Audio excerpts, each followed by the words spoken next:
So welcome back to The Beats with Kelly Kennedy. And once again, I have the main sponsor, the only sponsor of The Beats, which is Sound of Soul with the creator and developer, Rasmus Gaupp-Berghausen. And as always, I'm super honored to have Rasmus as our guest because Rasmus is such a bright, shining beam of information about so many things. And today we've just decided, I've asked him to talk about water and breath and how they really relate to our bodies and to the autonomic nervous system. So I know everybody's waiting with bated breath. So let's bring Rasmus in and talk about his version of Heart Rate Variability with Sound of Soul, whom I am so honored to be able to represent here in North America.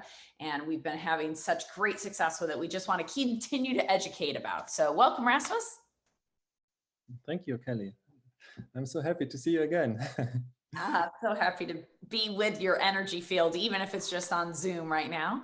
So you have a background in studying water, from the concept of scientifically studying water, correct? And that's how you got involved with Masaru Emoto and trying to really uncover that science and how you eventually developed Sound of Soul. If you want to give that story very abridged, just for those who haven't heard your story before, that would be great.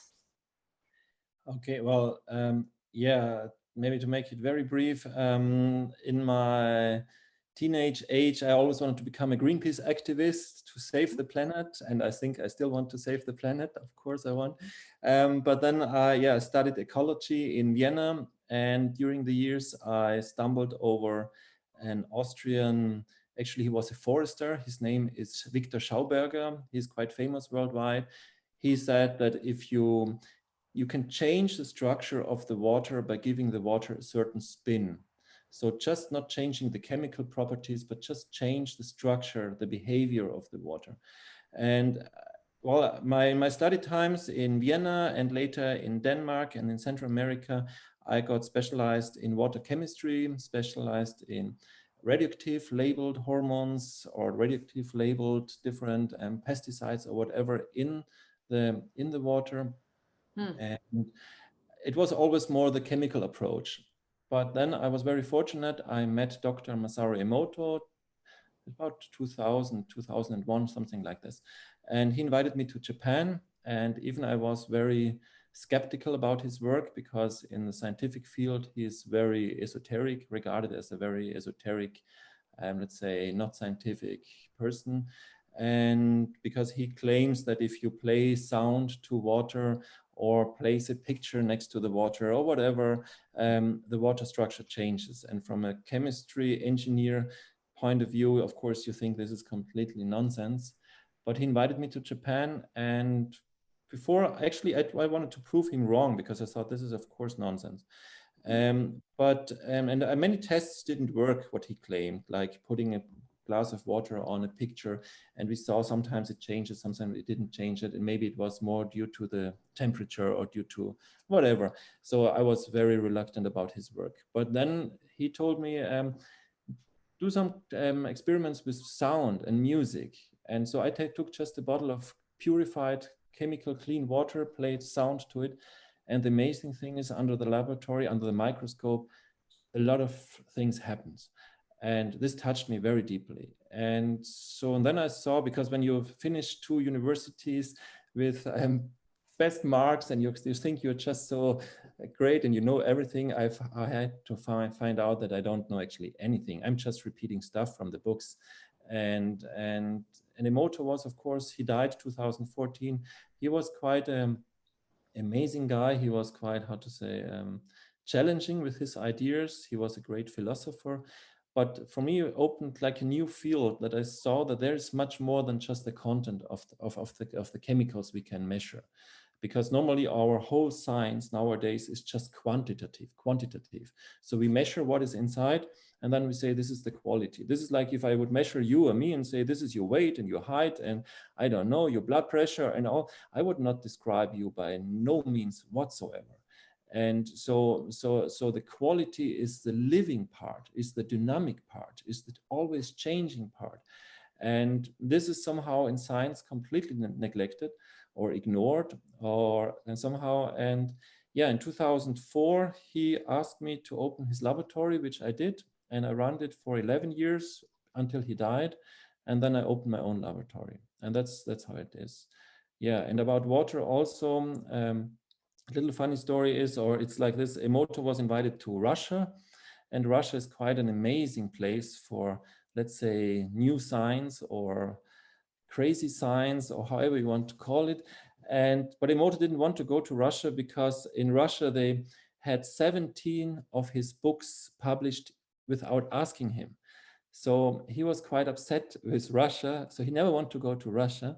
It has nothing to do about Russia. It was just the publisher who didn't ask him. So and then Emoto was invited to Russia and he didn't want to go. So he asked me if I would take this journey and give the lecture there. And I did this 13 years ago. And then so many doors opened because of course, I'm not Emoto. I do my own work. I'm more from the scientific, let's say, point of view. And so then I spent quite a lot of time in Russia. And yeah, and this is how all this water story started. And so I'm now looking into water or into water chemistry, water structure since I have to think about 23 years now. So of course, 23 years. For those who know me well, 23 years is the perfect answer for you to say that you've been doing this for 23 years. So, you know, how this relates to our body, just to keep it all in check, is that as he's drinking a glass of water, is that our bodies are made up of 70 to 80 to 90% water, depending on how you're looking at it, the content of the body. And so we talk a lot, you know, in the natural world of the importance of drinking purified water, spring water, live water, but there's so much more to it, right? There's this fourth phase of water, there's structured water, there's resonance with water. There's so much more to be talked about in regards to water. And for me, I mean, I'm a water snob. I love going to Baden-Baden every year. Unfortunately, this year we couldn't go because we have like a sommelier of water there instead of wine. At different places, you get to test different water. And I love different qualities, as you say, of water. And so it makes a difference not only of the water we're breathing, or the water we're drinking, the water we shower in, the water we're surround our bodies in, rather than I'm in a home right now where the water's so chlorinated. It's unbearable for us to even turn the faucet on for 5 minutes because we live in well water. And I'm staying at a house right now that is completely chlorinated. We instantly got shower filters and point of use for the faucets because we couldn't tolerate it for 5 minutes. But can you talk about the water of our body and how what you've discovered over your 23 years, of course, it's perfect, Rasmus. It's just so perfect that it's 23 years. How you've uncovered that in regards to Sound of Soul and how that affects the body.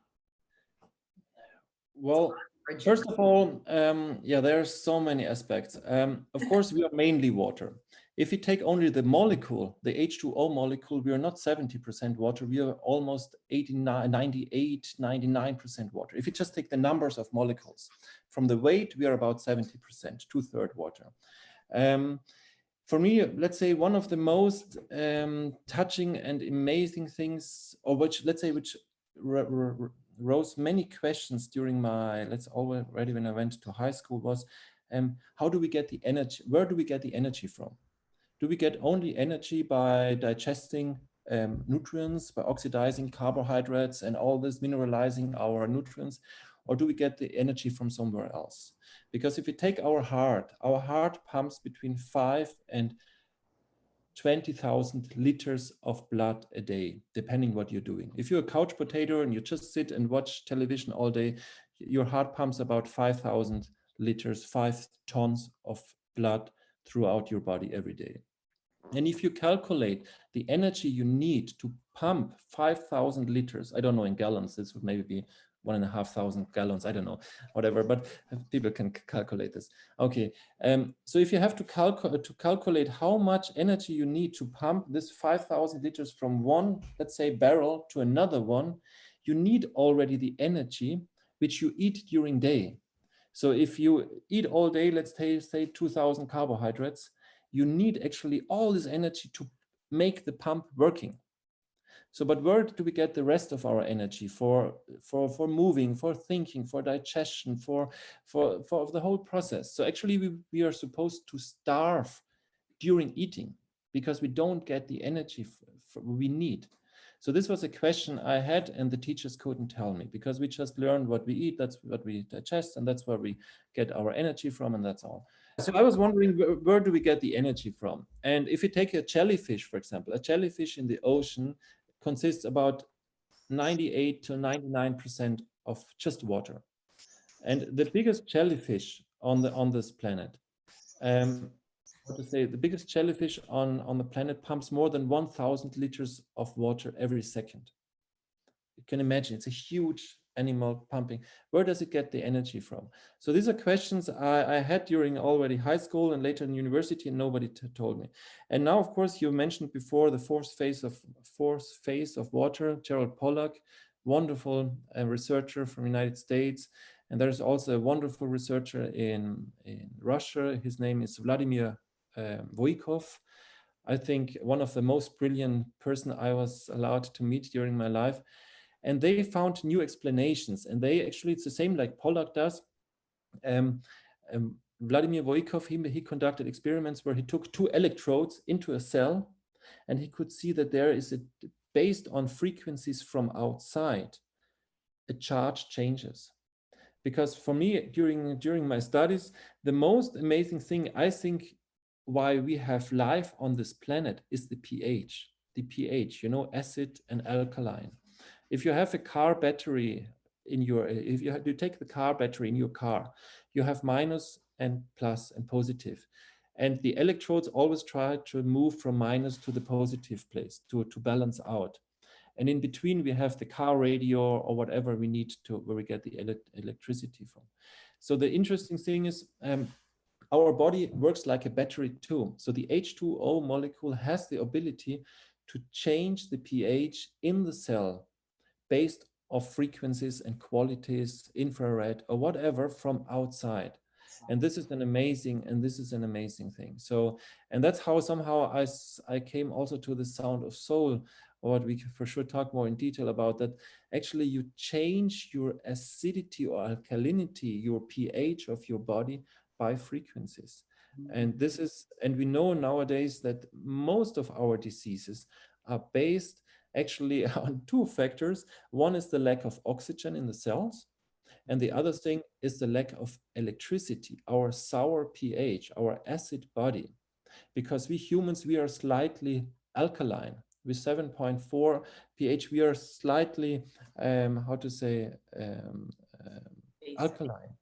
Yeah, not acid. Yes, we are. And but more basic. Yeah, but due to our lifestyle and stress and worries and all the impacts we have from outside, we are always, getting into a too acid, acid surrounding or acid body. And Bruce Lipton, in his book Biology Belief, he found the same thing, right? He started off as a cell biologist that did not want to work in the spiritual realm, specifically set out to work in science, and discovered by working in cell biology that he could not work in the spiritual realm at some level, because he had to realize that information was coming from the outside of the cell affecting the cell. So where's the energy come from?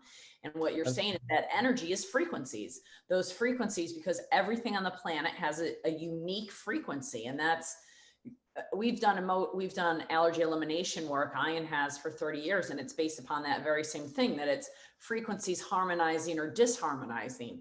And that's all of life. You either harmonize or you disharmonize. And the beauty for me of what you've created, sound therapy has taken such a step forward in the last just even couple of years. And I think it's great. I love sound therapy. We love music. I'm a big fan of music. But what you've done is customize that sound therapy so that it's a mirror image, essentially playing back to them of their own frequency. And when that's good, it's good. And when it's bad, but either way, it's us. And it's nice to face us once in a while. What you've developed with Sound of Soul is just so profound and brilliant. Go ahead. Well, I just think, to play a little bit with words, the word person comes from Latin personare, which means actually that it's sound going through. So this is the direct translation of the word person, where the word person comes from. So we are person, we are human. So we are, and the word human comes from humid, which is, means again, moisture, means so we are sound and water literally. And now if we take our finger or our bones or whatever, these are all intervals. These are all, like if you take a string, a guitar string, and you say, this is from my elbow to my fingertip is a string, and I just press here somewhere, then this would be an interval to the entire, if this would be one string and the second string would go just, let's say here to my ankle, it would be an interval. And you could list, if now my ankle would be here, let's say like this, you would say my arm looks very awkward. It doesn't look nice. Right. Because it would literally sound bad. And we know our proportions of our face or our body or anything. These are like intervals in sound. So we are literally, we are sound, we are music. And the thing is, you said before, you like the sound, and on the thing is, I don't think actually that we like the sound. It's our body who likes it. Our brain just gives a comment and say, this is whatever nice, this is whatever sound. But finally, it's, even if you're not a musician, you can listen. If you hear an interval, you can say, wow, this is very nice and very beautiful, the sound. But if it's a, let's say, a not harmonious sound, you would get like, you would close completely and say, I don't want to hear this. So you don't need to be a musician to react on harmonic sounds. So this, because we are, this is, and for example, there's this very famous studies, it's called the Mozart Effect, has been conducted all around the world, where pregnant women are listening to sound, to Mozart music or whatever music, and they could be shown also for ADD children or whatever, that it has a very strong effect. So it's actually not our brain who likes the sound, it's our body who needs it or is made out of it, and our brain just comments it. Now the thing is just to understand, some people say what I'm doing is I'm mixing things too much, because how can you put sound and light together? Because sound is a physical wave, and how to say, light is electromagnetic wave. It's two different waves, you know. But now the interesting thing is, if we see, and that's what I could learn from this wonderful lady Romyana Tsenkova, she comes from Bulgaria, made her PhD in Moscow, and she is since about 35 years, I don't know exactly, she's professor in Japan. And she showed, I don't want to get too complicated, but just very simple. The people understand light is so amazing. If you take light, if you stand in front of a lake and you see the mountains, the Rocky Mountains, whatever, the beautiful mountains there, why do you see the mountains in the lake, reflected in the lake? Because the visible light, the light we can see, 400 to 800 nanometers about, this light is reflected. So the water doesn't need this light. It's just taking this and it's just sending it back, like a mirror. The ultraviolet light, the smaller light, the one which we use, for example, to purify water or to kill the bacteria, the UV light, is completely swallowed, or more or less swallowed in the water. It's swallowed. Enters the water, like it's swallowed. Okay. Absorbed in the water. It stays there, and then there's another light part. This is the infrared light. This is the warm light, you can say, you know, from infrared chambers. And now the interesting thing is that a part of the infrared light is absorbed, like the UV, but another part is reflected. And now the interesting thing is that she showed that this reflection of this light, of the infrared, behaves like harmonics in music. Like when you take a guitar string, yes, you take a guitar string. Everybody knows the string, violin string, whatever string. You hear a note when you pull it, you hear a sound. But when you, for example, you divide the guitar string exactly in two parts, then you hear exactly the octave. Octave in the piano, if you have do, re, mi, fa, sol, la, si, do, then you have the next do. It's exactly the next one. And if you again make half of it, you hear the next, that's called the overtones. So these are harmonical laws. Everybody who studies music knows about this. This is just basic stuff. So, but the interesting thing is that light behaves like this. And now if you take us, we have a belly button. It's also the octave. And we are 2/3 water, which means we sound in the interval of the fifths, do, re, mi, fa, so. So we are sound. We can make a whole how to say interview if you want to just about how we calculate all this, because this is for people who wants to, because most people Exactly what I was thinking. This is what got me going. The first time I met you at that lecture, I was like, oh my God, please live for a long time, because I have a lot of math to learn from you. But it's really interesting how you break down the scientific of math, essentially, to prove the organism and how it's all connected and how we're all connected. It's so interesting. I didn't mean to interrupt, but that I agree. We need a whole, I can tell you right now, the listeners like do a whole lecture just on this. So maybe we do have a breakaway with this. Go ahead. Yeah, the thing is just mathematics derives from music. That's just a fact. Mathematics was the approach many thousand years ago to see laws, what they could see by an instrument, and they tried to explain it. That's how mathematics started. And this is, if you take, for example, a pendulum, you know, a pendulum. Right. Just whatever, cord and stone, a pendulum. Yep. Every scientist would say a pendulum is completely nonsense. This is esoteric, blah, forget about it completely.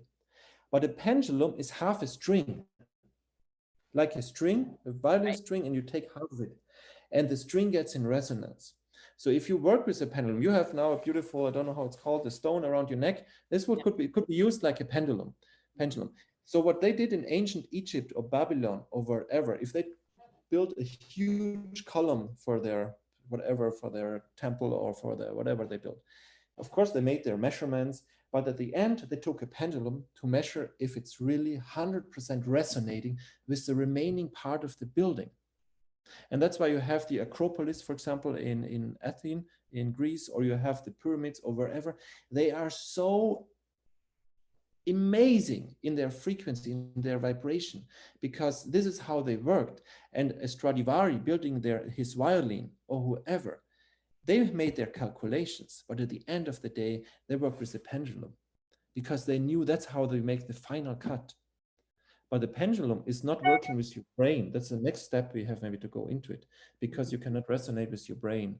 I don't want to lose too much, but just to talk about that sound and water and light and vibration, this is you cannot leave one part out.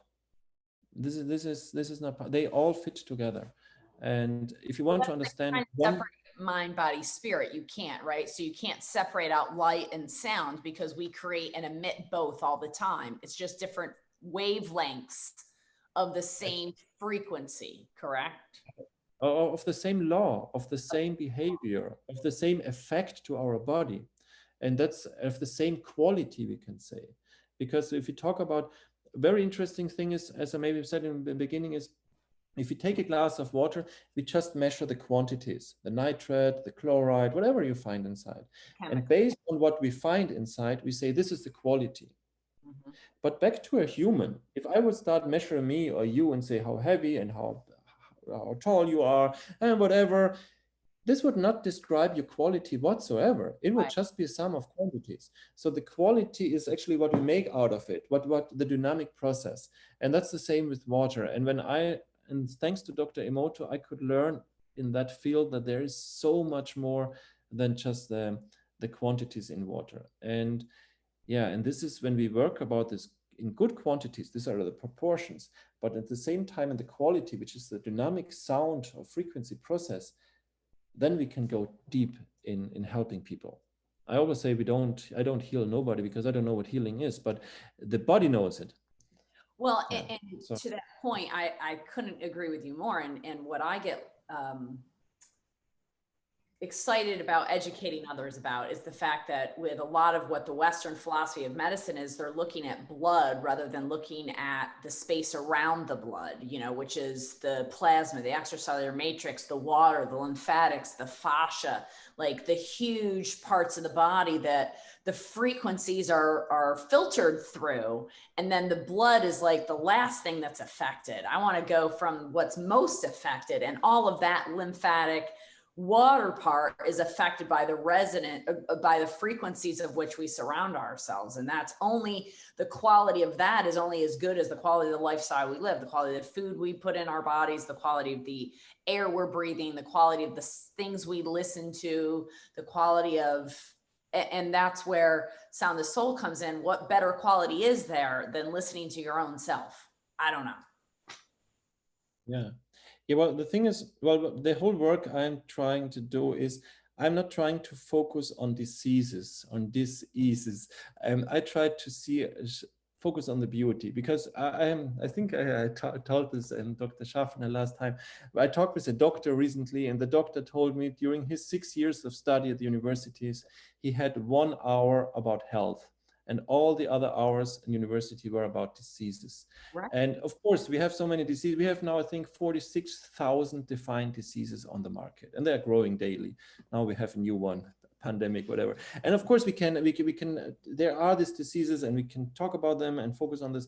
But I think I try to go on the other way, and I want to show the beauty and the liveliness of the person. And this is why I do this work with the translation of the heart frequency into sound and light. But it does not, how to say, replace the other kind of medicine. I think it's a wonderful add-on to show the person, however, how they feel, that they are dynamic, that they are alive, that they are continuously changing, and this is yeah. So So go back, if you would, just a minute to what you were talking about, and I interrupted, about the measurements in regards to finding the octave, and how the belly button is our octave, right? And so we're 2/3 water, and so the body's always we're a reflection of life coming back at us, correct? mm-hmm, mm-hmm. And so how does Sound of Soul, like somebody hooks up, they play their heart rate, and then it's played back to them in sound and light. That's the extent of it. And I really want people to understand that it's a translation of their own frequency. It's not a response to that. So can you talk a little bit about the heart and what the heart is in regards to a pumping mechanism versus a frequency output machine? Well, there are many researchers since many years raising the question if the heart is just a stupid pumping blood around. Of course it pumps blood, but I think you have another pump, and this is your breath. If you have your diaphragm working good, it's completely like yin and yang. It's not only your heart. And another thing is, of course, your whole body, every muscle, every little capillary is also pulsating. So it's not only the heart, the whole system is pumping. And the other thing is, of course, the heart. We know we have an electromagnetic field everywhere. Every organ has an electromagnetic field, has an electromagnetic, how to say, activity. And the funny thing is that our heart is about 2,000 times stronger than the brain. So if we measure the electromagnetic radiance you have, your heart is about 2,000 times stronger than the brain. And now we see that the word communication, that is actually, communication means to receive and to give out again. It's not only verbal words. So our main communicator is the heart. It's not our maybe it's of course our voice too, but in case of vibration, it's the heart.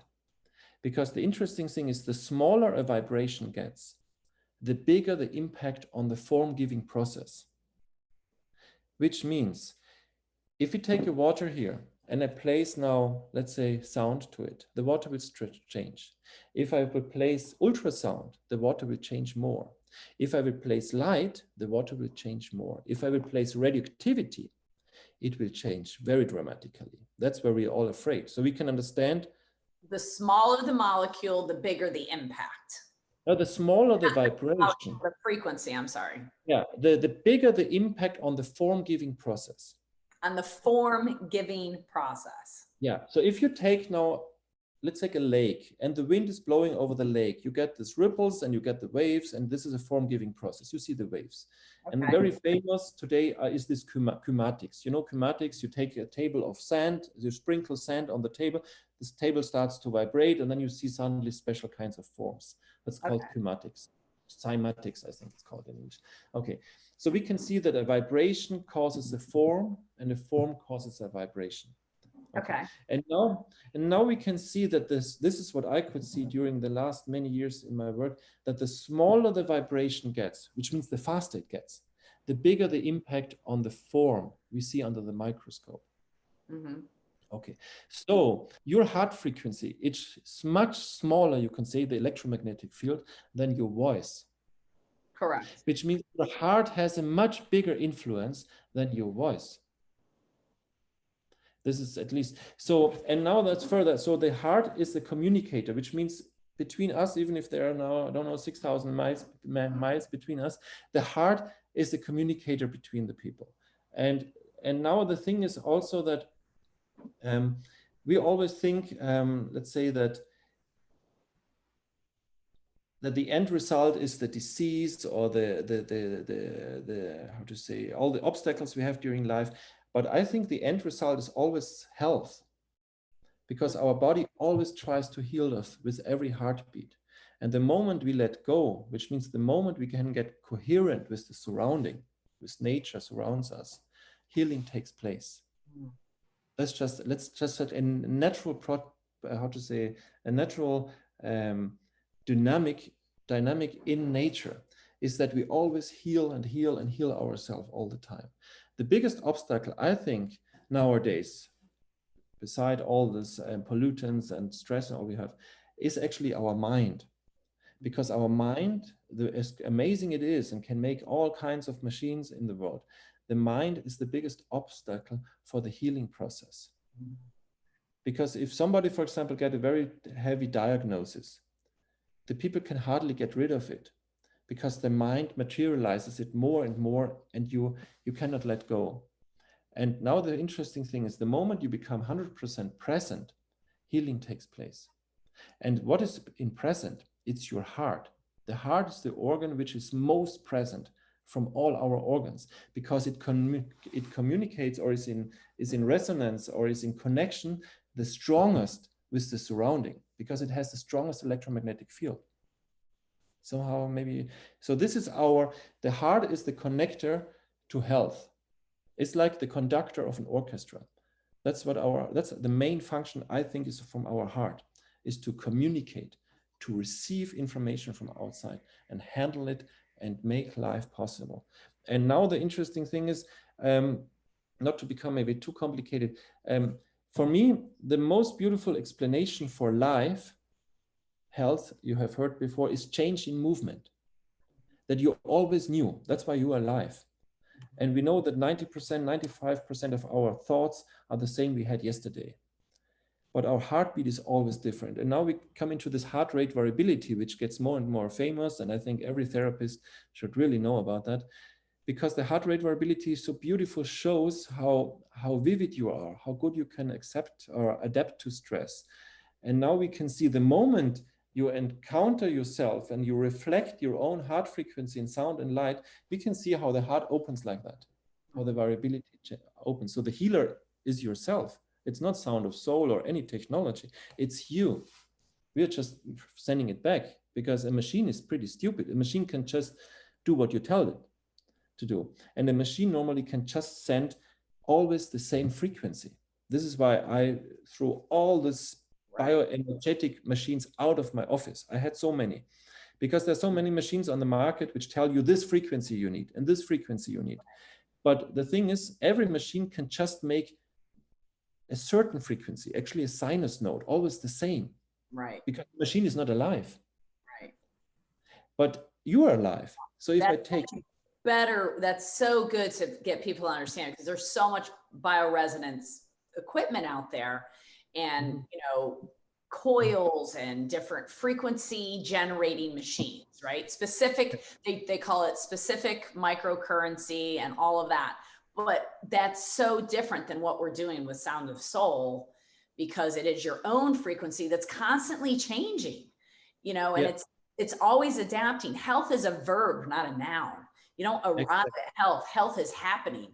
You're healing or you're not healing through the process, one or the other. It's a dynamic process that's always going and shifting in our decisions and our thought process and our our heart in congruence with our thought process and vice versa speeds that up or slows it down. But Sound of Soul is the only equipment that gives you that specific frequency to you that's different now. Before a second ago, I'm different than I am in second from now. And it's all going to continue to alter and change as I continue to alter and change. Absolutely. And I don't want to say that the other approaches are wrong, but the thing is just, I'm just biased. The other technologies on the market, they're very good to give a push, to make a start. I always compare it with the smoke detector on your roof. If your house starts to burn, you don't want to hear Vivaldi or Mozart, because then you would keep sitting on your sofa and saying, wow, this sounds beautiful, while the house is burning. So you need a sound which makes you move and get going and change something. And this is a fixed frequency. A fixed frequency is something we don't like. So it gives us a push, and a push is sometimes good. So I don't want to say that these other technologies are not, that they have their meaning and they should be there, but it's not something alive. It's something which can give you how to say, as I say, a push or something, and then you start moving and you change. But the healing itself, that's always changing frequencies. Imagine if you would we always say this tomatoes from Holland, all looking the same. Yeah. All the same.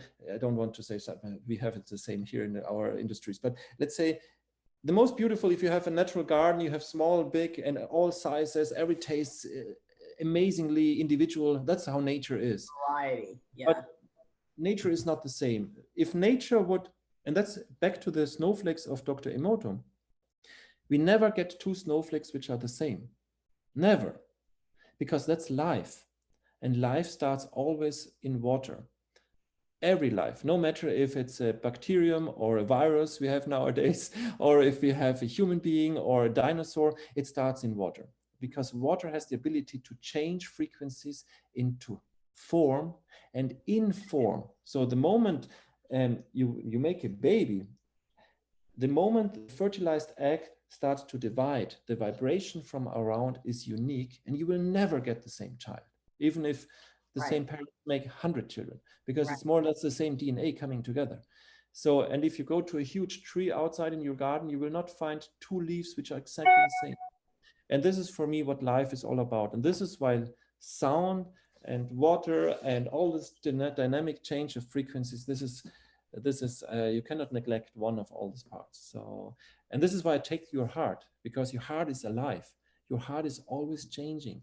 And this is what I want to reflect. So the work of Sound of Soul is actually pretty simple. It's like a tuning fork for your listeners to understand. If you have a tuning fork and you hit it, and you have a second tuning fork, you hit one and the second one starts to vibrate. That's resonance. Very simple. And now the interesting thing in music, what many people don't know, but it's very, very simple. If you have two tuning forks and the second tuning fork is just one octave higher, like in the piano, do and the next do, and you hit one tuning fork, the next octave, the little tuning fork also starts to vibrate. And the third and the fourth and so on, always the octave starts to vibrate. And now to imagine you have your heart frequency, which we measure in the autonomic nervous system, the parasympathetic and the sympathetic. The range is from 0 to about 0.4, 0.5 hertz. And if you translate this tuning fork up to the audio, to the range you can hear, starting from about 20 hertz, going up to 20,000 hertz, then you literally can hear your own frequency. And that's what it's all about. And then you can translate it further up to the light. It's 2 years I've been working with your equipment, and every single time I talk to you, I feel like I understand it better and it's so simple, but it's so simple that I think it escapes some of us. And yet I know from all the work that I've done, not only with Sound of Soul, but previously, breath and water are the two basic foundations on this planet. And what you work with this equipment is those two things. And what the body's made up more than anything is oxygen and water. And oxygen and water heal, and the frequencies heal, your body heals. That's all that heals. That's the point of this podcast. The Beats with Kelly Kennedy is about the fact that the beats is what heals. The frequency is what's healing you. That's the point. This is what heals your body. End of story. And we can affect it with our breath. There's all sorts of breath, from Wim Hof breath to alternative nose breathing to you can study breath forever. The science of yoga is about breath. And there's eons of information about breath. And I know the cold and alternative showers that we talked about earlier, you had mentioned before we started the podcast, you said that the cold showers is more about the active, and we want to get people more in the parasympathetic, but you need both. You need to activate the system and get calm at the same time. And, you know, it's constantly getting your body to adapt, but also making it a little uncomfortable at times is good. And it makes a stronger organism, not a weaker organism. We got to become stronger organisms because we live in such comfort. Most of us in the Western world, we live in very, you know, as an organism, it's not good for our survival. And this is another way that we can continue to heal. It's a little off subject, but I'm just so excited, Rasmus. Every time I talk to you, my brain goes into 37 directions of, oh my God, we got to get more people to understand how this works, because it's so simple. And it's changed my life and my clients' life so much. And I have so much gratitude for you for that, because you've made it so much easier for me to understand how to help people, for my physical brain to understand. Well, I think about healing, actually, there are so simple approaches which have the most amazing effects. I love to take vitamin D and all kinds of stuff, and acerola powder and all kinds. My kitchen is full of all the stuff. But I actually came more or less, and I use it still, and I think it's great. But I think the main impacts for really that you feel good, it's one thing is that you can really relax, let go, and you can really be active, and not something in between. And you mentioned Wim Hof before. I met him personally, and I do this now since several years. Just this morning, I was swimming in the Lake of Constance here. It's winter here and snow all around. And for me, it's also because I always try to test the things, and I was wondering, why is this so effective in healing this cold water? Of course, the biggest organ is our skin, but the other thing is also the cold water is like an implosion. Hot water is like an explosion. An implosion is another kind of, it has a higher structure, the cold water. It has such an impact on us. Of course, everybody I tell, or most people I tell about this, they say, oh, no, I don't like cold showers. We are so comfortable people that we have a heated car and the remote control for everything. And soon we get the food maybe pre-digested and can put it directly into our veins. I don't know what we're going to. And then this is not, but I think if you want to be healthy, do something. And it's so super simple. We had a guy with prostate cancer, and after half a year, everything was gone. We didn't heal him. He healed himself. We just said, use it or lose it. And what did he do? We told him how to relax by listening to himself. We don't cure nobody, because I don't know what curing is. His body tries to cure him every single step. And his heart is his curing device, I think. So he started to relax completely, let go. But the other thing is that we told him is how to do this Wim Hof kind of breathing. You can also do different kinds, tumor breathing or whatever, to get really active, go in a very sympathetic state, and go every day, at least once, if not twice, into cold water. Start to train. And he changed completely, half a year. And his values went down from 360, the PSA value, to 6 again. All gone. And it was just, but it was not, I always try to stress that it's not us, it's himself. No, that's the power of this amazing human body that's changing. And I used to say it's the power of the machine. It is not a machine. It is an incredible ecosystem that's ever changing. It's not a machine. It's a ever evolving terrarium that we get to house and we get to take care of, and we get to experience the glory of it, because it's amazing to watch your body heal, to watch your body shift and change. I've been doing this medicine for 23 years, and I've been doing it now longer this year than I've not done it. And I can watch my body change. I look younger as I age. I have more vitality as I age. I have more mental capacity as I age. I have more flexibility in my body as I age. I have more passion as I age. I need less sleep as I age. And I watch my counterparts and go, I'm sorry. I feel bad for them at some level, which is part of the reason I wanted to start the podcast. And the push during coronavirus for me was I watched people be so afraid of not knowing and having no faith in their body and how it works. And that breaks my heart for them, because this is incredible what we've been given. And when we treat it properly, it continues to show up for us over and over and over again. And we can't kid it. We can't treat it though with kid gloves. Yes. Yeah, especially now with all this Corona story. As you said, the moment you are afraid, your pH in your body changes. You get acid. In German, we say you got sour. Maybe in English, you say the same. Right. And if you are sour or acid, diseases can thrive. They love it. They say, yes, keep getting sour, because that's what they want. But if you start with good breathing, with good exercises, with all this kind of stuff, and the funny thing is, we can see when we take the heart measurement, we can see the moment you start to think, your heartbeat becomes more similar.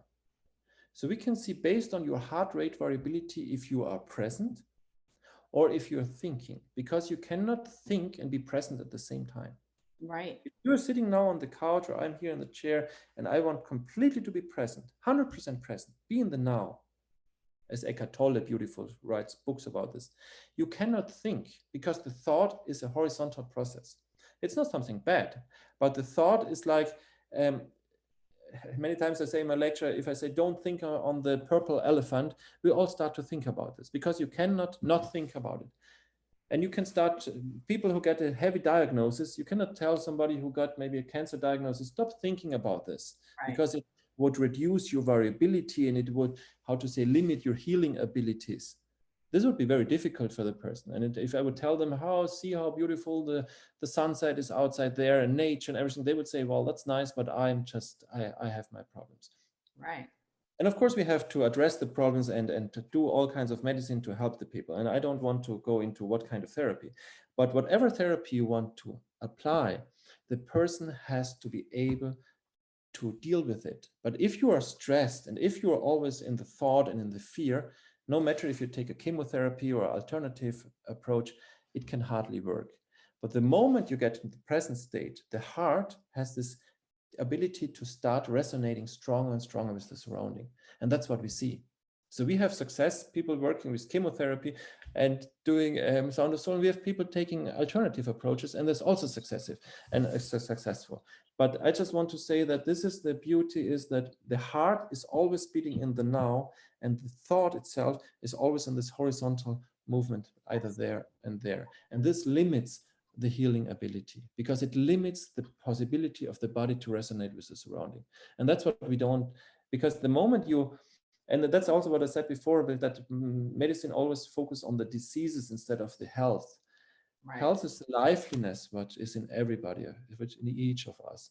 And if we can emphasize this and mirror this by sound and light, then we can help the person by their own healing process. And that's just what we try to do here.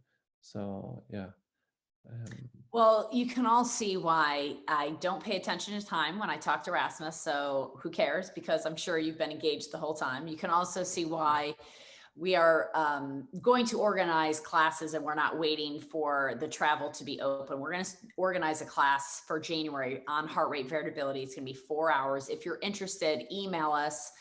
You can email us at the Not Meds website, which is info.notmeds@gmail.com. We'll put that all in the show notes for you. But the information that Rasmus has, we've got to continue to get it out there, and both professionals as well as lay people, you're welcome to it. It will be a one direction. We'll have a time for question and answers, but and we'll have different levels of classes as we move forward. But we want to start with just a class on heart rate variability. And I think we also want a class just on the math of understanding Sound of Soul and how you developed it. Maybe that's just a podcast versus a class, but that is what intrigued me when I first met you more than anything, is the scientific understanding of what this incredible technology is doing is taking the ancient wisdom that we knew that the healing comes from within, but being able to translate that into, as you say, the higher octave, so we can actually hear it and then feel and see and experience that inner beauty that we have inside of us that is constantly healing. And that's so amazing. So, and we're also going to give, for anybody who mentions this podcast, the code for this podcast is going to be January 2021. So I can always think back about when I did this. So it's going to be January 2021. And if you mention this podcast, if you come into one of our centers in the Not Meds or True Wellness centers, then you'll get a 50% discount off a session. And if you want to purchase a Sound of Soul, you'll get a $300 discount by mentioning this podcast, a $300 discount. So Rasmus, you have, as well as always, raise more questions for me than you've answered, because you constantly keep me thinking. But I know for the audience, they've really appreciated getting better to understand. The question that we all have is, where does energy come from? And why do we have life on this planet? I mean, it's amazing that those are the two foundational questions you answered that plague so many people. And you just seem like, oh, here it is. And here's your inner beauty. And so nonsensical. Thank you so much. Is there anything else you'd like to add or share with our audience about your journey here in the Sound of Soul world? Well, I think the most important thing, I think, is just to say that healing is much easier than we think in many, many cases. Of course, normally we start first thinking about healing when it's pretty late. But I think just the beauty is that with so easy things like this breathing, which gets more and more famous now, from everybody who listens to this podcast should just start to Google different breathing techniques. And actually there are just two techniques. One is stimulating the sympathetic and the other the parasympathetic, and both are good. There's one from Russia, this wonderful Konstantin Buteyko. Many students all around working this, really stimulate the vagal nerve. The other one is, of course, this Tumo or Wim Hof. Very simple. The other thing is, of course, this water exposure. The third thing, what I think is now the impact of sound and vibration into the pH of the quality of your own body water. So you can really think about what you expose yourself. Because if you have just wireless and mobile phones and all this amazing technologies, but it's stressing us so heavily, we get completely acid. We are completely harming ourselves with this always pulsating vibrations. And this is what people have to learn about. I love this technology because it's amazing what we can do with it, but we also have to think about what impact it has. And I think now just medicine and health area, they have to see how they can very easily make amazing changes. And this is, of course, we have to look on water and vibration and quality and form and all this, and it's all within ourselves. It's so simple, actually. And so that's they heard it here first on the Beats. That's the future of medicine right there, folks. We are going to say goodbye. Thank you so much, Rasmus. Thank you, everybody, for listening. Have a lovely day, and we'll see you next time on the Beats. Wonderful. Thank you, Kelly. Thank you.